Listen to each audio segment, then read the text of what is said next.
नमस्कार। चुनावी सबर में आप लोगों का स्वागत है।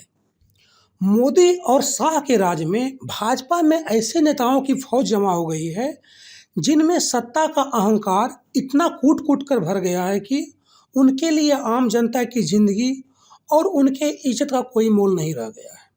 आलोचकों के नज़र में इस लिस्ट में तो सबसे बड़ा नाम मोदी और शाह का ही है, लेकिन इनके अलावा भी कई नेता हैं जिन्हें सरकार के खिलाफ आवाज़ उठाने वाला हर व्यक्ति देशद्रोही नजर आता है। वैसे आज हमारी चर्चा भाजपा के एक ऐसे ही सांसद पर केंद्रित है जिन्होंने रेपिस्ट कुलदीप सेंगर को बचाने के लिए हर संभव काम किया। जैसा कि हम जानते हैं कि कुलदीप सेंगर उन्नाव कांड का दोषी हैं और सुप्रीम कोर्ट के सख्ती के कारण अभी वह जेल में है। बात साक्षी महाराज की करें तो उन्होंने प्रदर्शन कर रहे किसानों को खालिस्तानी और आतंकी कहा है। सांसद साक्षी महाराज ने कहा कि जो लोग किसान के नाम पर आंदोलन कर रहे हैं वह किसान हैं ही नहीं, वो तो खालिस्तानी हैं या फिर आतंकवादी हैं या फिर दलाल हैं या फिर राजनीतिक पार्टी के कुछ लोग हैं। उन्होंने किसान नेता राकेश टिकैत पर अपना स्वार्थ पूरा करने का आरोप लगाया। उन्होंने कहा कि राकेश टिकैत 2014 में हमारी प्रत्याशी के सामने चुनाव लड़े थे और पूरे 9,000 वोट भी उन्हें नहीं मिल पाए।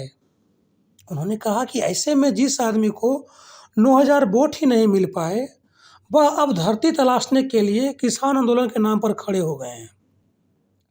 साक्षी महाराज ने कहा कि वह राजस्थान और पंजाब की कांग्रेस सरकार के साथ मिलकर केवल और केवल अपना स्वार्थ पूरा कर रहे हैं।